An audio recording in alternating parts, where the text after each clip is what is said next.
Good evening. Thank you for joining the event here on industrial placements with the Henley College. We'll just give everybody a couple of minutes to join and then we'll start.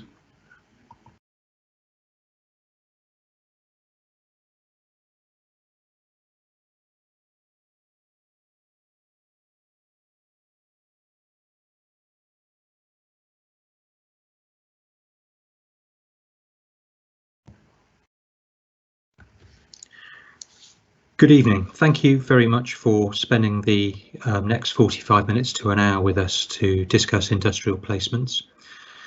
Industrial placements are an extended work placement that students study alongside their extended diplomas to support and help them in preparing themselves for their next steps for progression to university or employment. And we will go through what an industrial placement is, how it will help you, how it's helped other students, how you could go about organising an industrial placement, and what an industrial placement will look like with your course of study. Over the next couple of slides are statements from students over the last year or so that have undertaken an industrial placement with the Henley College at employers in the local area. This student has undertaken an industrial placement with Cisco in the south of Reading, and it really helped them develop their soft skills. And some students that have been working with Cisco have gone on to get offers to do advanced apprenticeships after they've left us. We've also got or had another student that's gone on to do an advanced apprenticeship with Vorkosa, which is another IT company, after they've left us, having worked with them over the last year as well. Some of it during the lockdown, but some of it also not during the lockdown. We've also had students do industrial placements with engineering companies who've been able to use more advanced equipment and learn how the equipment is used in industry. On a less happy note, you'll see here on the screen in front of you some statements about the status of employment for 18 to 24-year-olds from last year. In May last year, we were obviously just starting to come out of the first lockdown, and it was reported that the number of employment opportunities for 18 to 24-year-olds had declined up to that point as a result of the lockdown. Now, it's anticipated that as we come out of the current lockdown, the employment opportunities for 18 to 24-year-olds will rise and provide more opportunities for part-time and full-time work for 18 or 16 to 24-year-olds. But the bottom statement is equally disheartening, and that is for many of those who are in employment are increasingly working fewer hours than they would like to in jobs that are insecure with little chance of progression. Youth under employment, the proportion of people who would like to work more hours than they currently do, has not yet returned to pre-economic crisis levels, and that's the economic crisis of 2008. So there will be an increasingly competitive employment environment for young adults, and helping young adults prepare themselves to become more competitive in the employment market and thinking about what students are going to do when they leave us is increasingly important. So an industrial placement is an extended period of work experience that students do to help prepare themselves for the workplace, university, or an apprenticeship. It is a meaningful work experience in a relevant area, so the employment needs to relate to the vocational course of study that a student is doing, and that helps support them not only in applying what they're learning on their extended diploma, but also being able to bring that experience back into the classroom. And it would need to last for a minimum of 45 days with an employer, as I said, in a role that's directly relevant to your course. And the students that have undertaken industrial placements with us do so as a combination of block release and of day release each week. And I'll come on to what a timetable might look like in a moment. So it helps students become more competitive. It helps develop soft skills such as communication, teamwork and problem solving that you may not necessarily get on an extended diploma in the assessed units. It gives a better idea of how a business is run or a commercial enterprise is run. And it may help you secure employment or an apprenticeship, or at least a reference from your employer. The thing to really think about here is the last academic year has gone extremely quickly, and next academic year will go even quicker. And before we know it, students on the second year of their extended diplomas next year will be finishing and getting ready to leave the college. And it's worth the student, your sons, daughters, or the students if they're listening to me now, considering what they might think about when we get to the end of October, beginning of November, and UCAS applications are being submitted.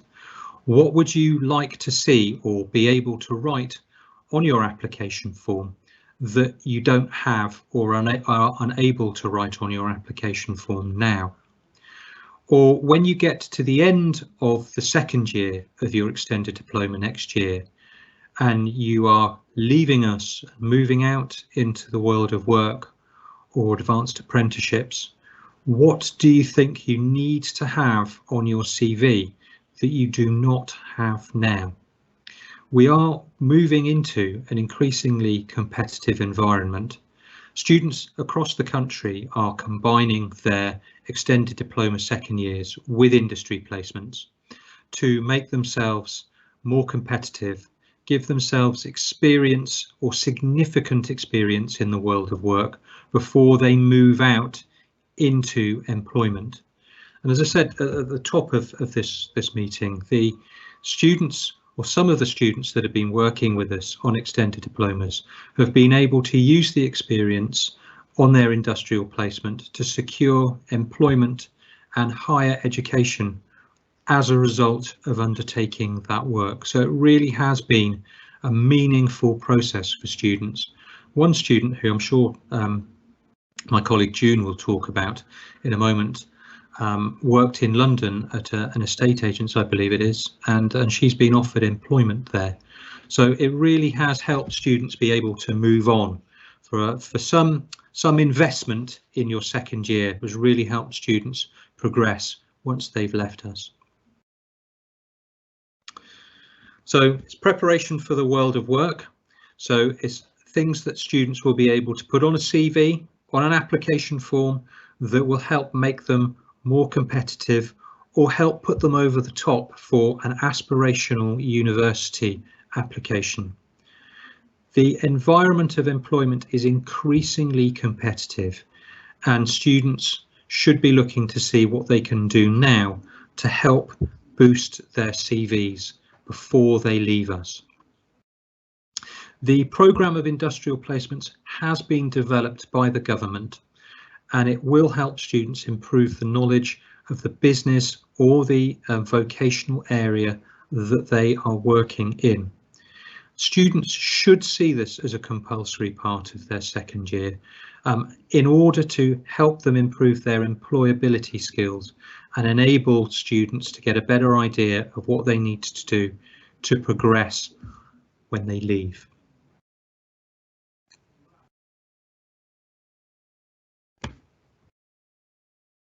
So an industrial placement needs to relate to the area of the extended diploma. So if it's an engineering extended diploma that your son or daughter is doing, it would need to relate to that, business studies, and so on and so forth. It needs to run for around about 45 days. It can be paid work.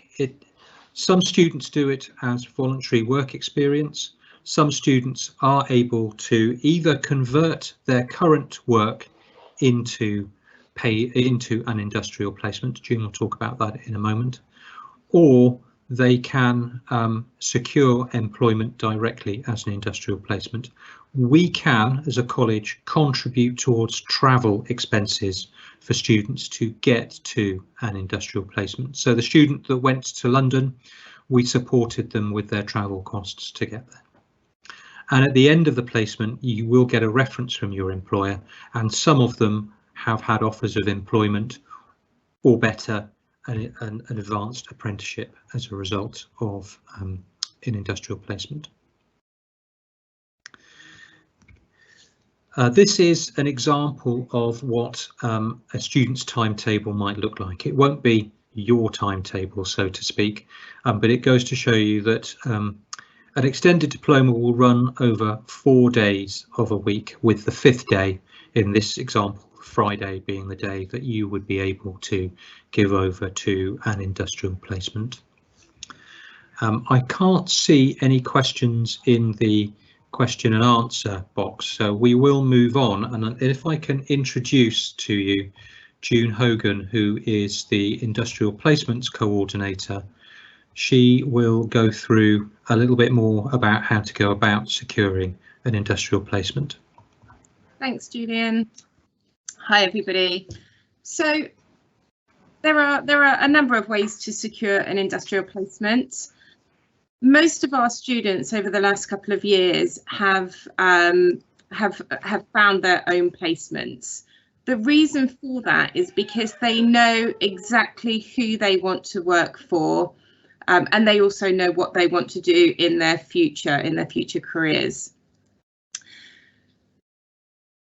The college also have some employers that we are currently working with. So as Julian just mentioned earlier, we're working with Cisco, Vorkosa, and a few others that we will talk about a little bit later on during the presentation. They're really competitive. And what I've done over the last couple of days is I've set up a Teams area, and I've set the students an assignment, which is, creating their CVs, putting together a covering letter in preparation should they want to apply for any of those roles. I think with the Cisco industrial placement this year, I think we had about 50 applicants. And they ended up taking about 6, I think. 2 of those have then been accepted onto their degree level apprenticeship programme. So they are really competitive, but, absolutely worth applying for as well, should they want to apply for any of those roles. And then, as Julian mentioned earlier, students can convert any of their part-time work should it relate to their course. So the year before last, we had a student that was working in, I think it was like Pizza Express or something. She was waiting tables, and I went to speak to her employer, and we ended up converting that placement, and she now works in their head office department, and she spent 1 day a week working in their head office, and then the rest of her time that she was working in her part-time job, she did what she was employed to do in the beginning. So we do have some really successful conversions from part-time work into industrial placements as well. Thanks, Julian.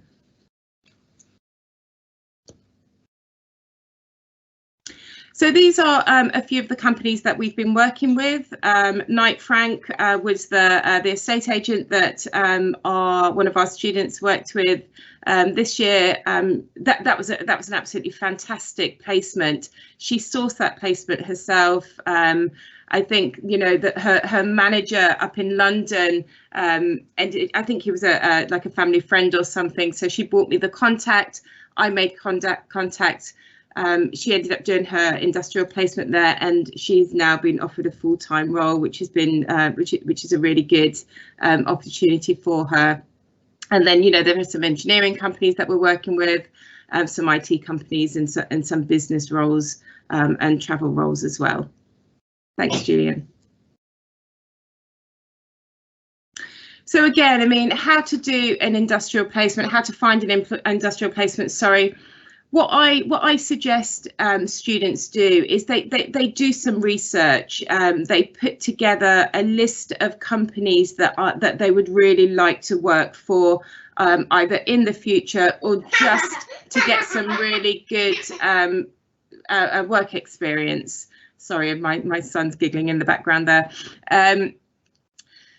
What I would need from that, if they wanted me to make contact, you know, either alongside them or on their behalf, is some really, you know, a relevant name, a contact. So, you know, rather than just an info at, you know, a line manager, or, you know, an email address or a telephone number. And then, you know, my role really is to support them through the process of applying and making contact with those employers. It can be quite daunting for this age group to, you know, to just go out there and start picking up the phone, or, you know, putting emails together. So I'm more than happy to support them through that. But I would need, you know, a list of, you know, 6 or 7 really good companies that they would like to work with. So as I said, I'm more than happy to support them, you know, with making those contacts. Thanks, Julian.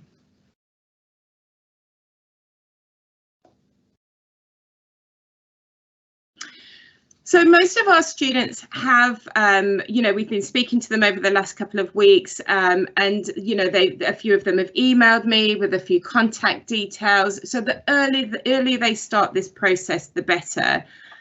They've got the whole of the summer holidays as well to, you know, to be putting those contacts together. You know, talking to tutors, friends, family, next door neighbours. You know, it's quite amazing how people really want to support them with this placement. So talk to as many people as you possibly can. The tutors are here, and their teachers are obviously here to support them through finding a really good quality placement as well. Reviewing their CV, you know, that's really important. And as I touched on earlier, we have set up a Teams area with templates for, you know, for them to be able to put their CVs together and their covering letters. They can hand that in to me, and I will review and feedback on them should they want me to. You know, it's an opportunity for them to develop those employability skills, as Julian also said, those communication skills, interview techniques, and those soft skills as well. Thank you, Julian. Are there any questions at this point? I've got a couple that have come through. One of them, doesn't 45 days mean being on placement more than once a week? Well, yes, it would do. There are some students who have undertaken work experience as part of their course, and undertaken it as a day a week with some block release. And equally, there are also students that have undertaken further work with their employer in the holiday period, but it would need some block release. We've also had a question about if an employer wants to be more flexible with regard to work days, how will this work if it conflicts with a study schedule?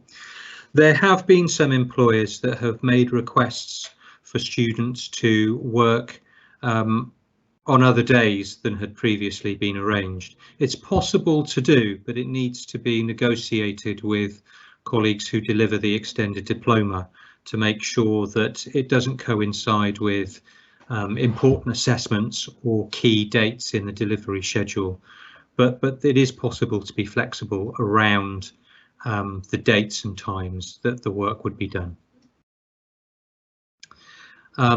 Before the industrial placements have historically started in around about October, but that doesn't mean to say that they can't start earlier. It's just that some students might not finalise their industrial placement until the end of September, and that just gives them a little bit of lead-in time. But if I just make this up, if tomorrow a student contacts an employer and says, "Can I?" and the employer says yes, there's nothing to stop that industrial placement starting fairly swiftly, simply because the arrangement could be there far quicker. but mostly we leave it until at least the end of September to help students just make sure that they have got what they want, where they want. How do the engineering students get an invite into these teams? We've not added the engineering students to the Teams area simply because we have not been able to go and see the engineering students in class. Both June and myself have visited the IT, business studies and travel students to talk to them about industrial placements before this meeting. Once we've been able to go and see the engineering students, or having said that, now we would be able to add students from engineering to the Teams area without it being so much of a surprise to them. What is this Teams area that I'm joining? I don't know anything about it. So engineering students will be able to join soon. As I say, if you do have, I've got a couple more questions coming through. What if they haven't reached the end of the 45-day requirement by the end of the course? Most students do, some don't, but there is an opportunity at the end of an academic year. If you think, I know we're in an unusual situation this year, but most extended diplomas are designed to finish, or at least finish delivering assignments by around about this week. So the second half of the summer term for extended diploma students is essentially finishing off assignments and getting everything done so that it can be signed off. Internally assessed units can be uploaded to edXL online and students can finish and leave. So what we find is that in June onwards, the number of students on an extended diploma gradually declines as students finish and complete the course. So there is time, if needed, at the end of an academic year in the summer term for students to finish the work and get as much experience as they can from their industrial placement before they move on. Timetables for students.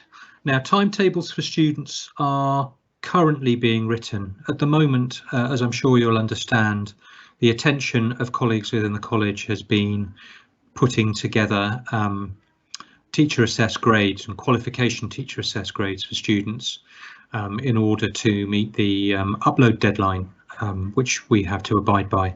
But after half term, curriculum leaders will turn their attention to putting timetables together. That doesn't mean to say that in the middle of June timetables will be published, but we may be able to issue draft timetables to students then, and we hope to.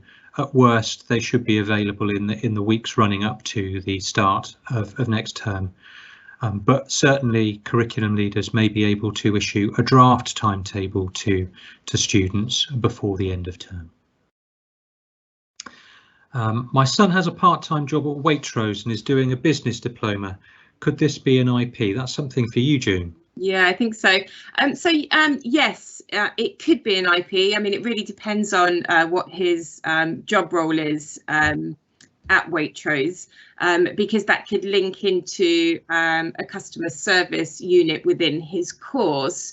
But what we need to bear in mind is that his line manager, Waitrose, would firstly need to agree to it. So that's a conversation that would have to happen. And also he would need to, be working towards some goals, some learning objectives that we would put together for him as well. But yes, is the answer. He could, as long as everybody agrees and he's working towards something. Thank you. The next one again is for you. Where can I find help with CV and cover letter? Yeah, so I've set this up already on in our Teams area, and if that is an engineering student or parent, I'll add those students in tomorrow so they can access all that information. Thank you, Julian. So this is, I think Julian's just showing you the Teams area now, and what I've done is I've set it up as an assignment, so putting together a CV and writing a covering letter. There's templates and information in this Teams area to help support that. They can hand that CV and covering letter into me, and then I can review it and feedback should you know, they need me to. So yeah, everything is in the Teams area. The next question is, if a placement is scheduled during the summer break, would that be acceptable from the college? Do you want me to answer that one? Yes, please. I think the short answer to that is a yes. I mean, I'm not going to sit here and say that a student can't do an industrial placement or work experience with an employer and gain valuable experience only during the summer term. So if you're able to find work that could be classed as an industrial placement during the summer break, go for it. Another question about it's an engineering related question. How can engineering students approach an employer without knowing which days they're available? There is some unknown quantities in what the timetables are going to look like for next year. But the anticipation is that there will still be a large number of engineering groups next year. So if you do find an employer, I'm going to make this up, that says that they would like you to be available on a Thursday, let us know, and we will see if we can make that day the day that's available for you, or put you in a group that has a non-college day on a Thursday. So don't let the uncertainty at this moment in time of what a timetable might look like hold you back from finding an industrial placement. Is there an information pack about the placement programme which could be shared with a potential employer to explain how it works? Is that one for you, June? Yeah, so I think again, all that information is in the Teams area. So anything that or if it's not there now, I will add it in. Most certainly, we do have information that can be shared with employers. Yes. And another one, are there templates to send to companies requesting a placement?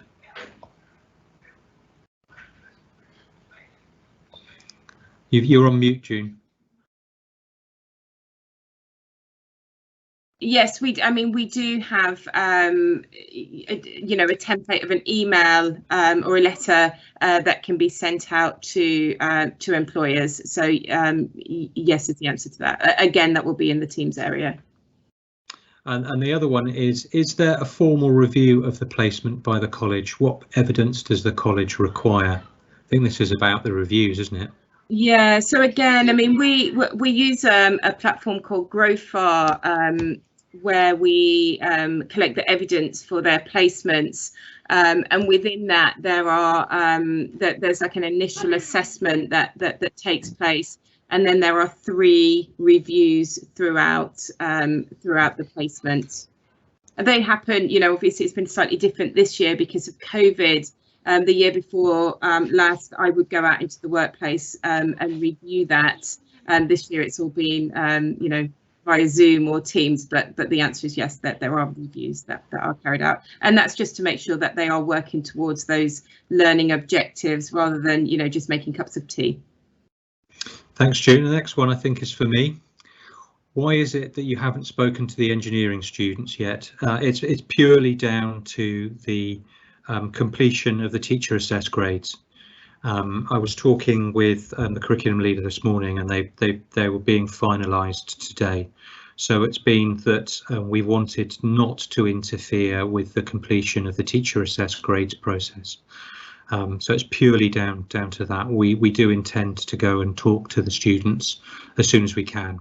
It will essentially be a talk that's very similar to this, but it's at least so that all the students in the engineering course can hear what it's about. Next one here I've got, June mentioned that students need to get contacts for her if they want to help contact the company. Can they just get those off the company's website, or do they need to telephone the companies to get those details? So I think for you know, I think what's important here is that the contact details, whether they get them from the company website or whether they phone the company to get those details, is that it's a contact that is not just a generic email address, because that can, that just goes to somebody's junk box or whatever. So I think it really depends on what that email address looks like. When I'm sourcing placements for students, I do both. I go onto their website and I make telephone calls as well. Thank you, June. The next question I've got here is, sorry we missed the start of the presentation. Is the work placement done as a day release for engineering students, or a block release all in one go, e.g. 9 weeks? We wouldn't have students out of college for 9 weeks on a block release. It would be essentially a day a week, but there would be some periods of time where there would be, say, students out for a week.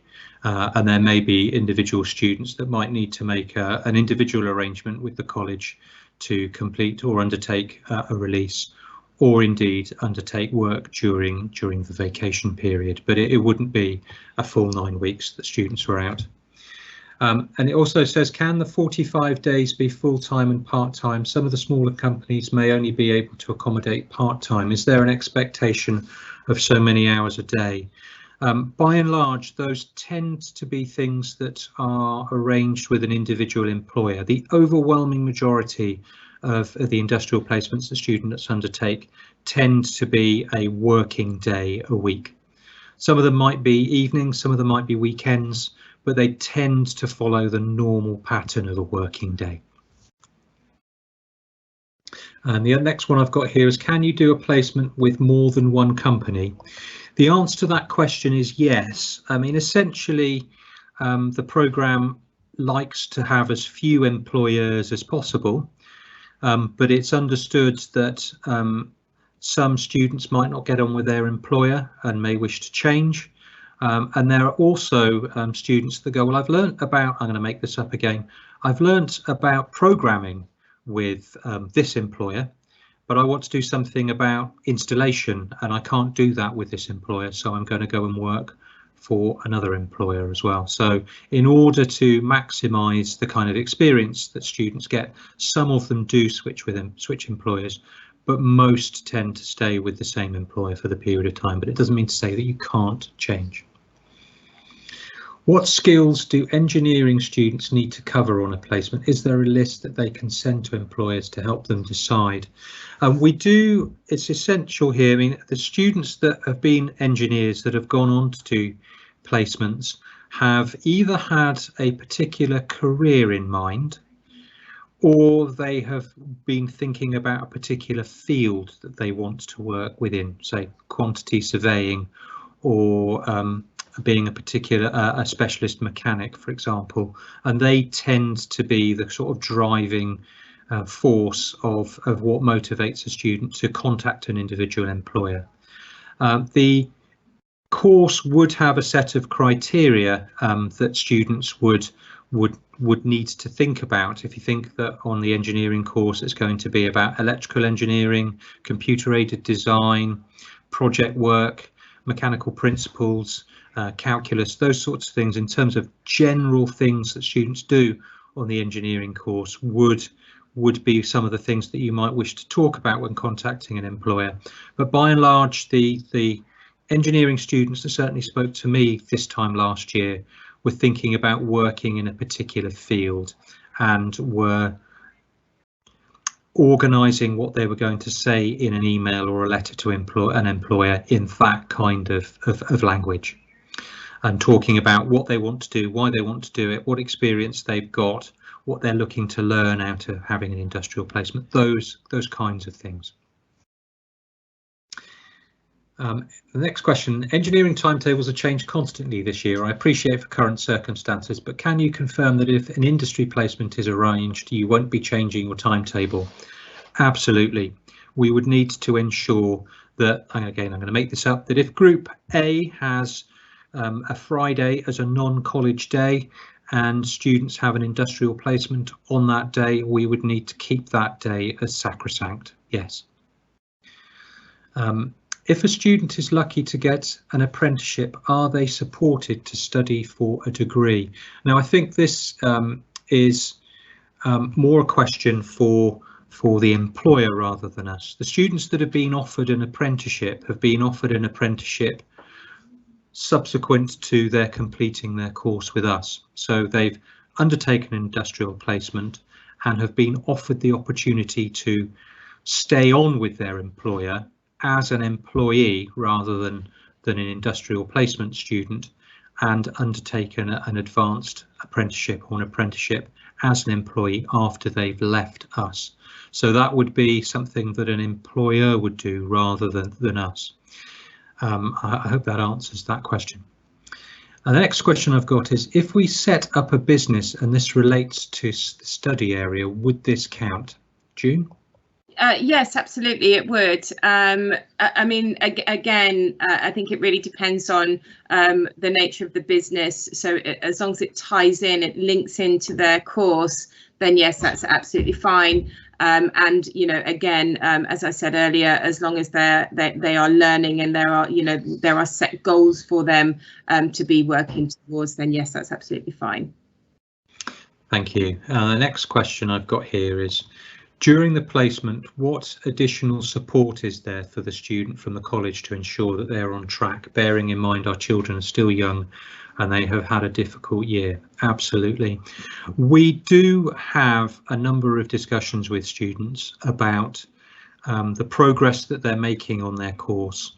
In an ordinary year, there are some students at certain points of an academic year will find it difficult to balance work at college and an industrial placement because they might have 2 or 3 assignments that are due, a practical piece of work that needs doing on a particular day.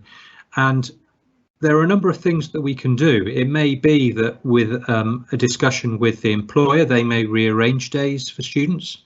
That's happened. We've also been able to rearrange assessments for students to help them manage their time if they're finding it difficult to balance those things. But equally, the other side of the coin here is that the industrial placement is an opportunity for a student to gain further experience of the world of work to help prepare them for their time when they leave us. So we do have support for students, and the programme of study is set to run for essentially 36 weeks. But as I said, there are students that finish their extended diploma from week 32 onwards. So the keener students that are able to complete the work quicker do finish and move on from us sooner, but there is time set aside for those students that may need the extra time to complete their extended diploma that would run for the full 36 weeks of an academic year.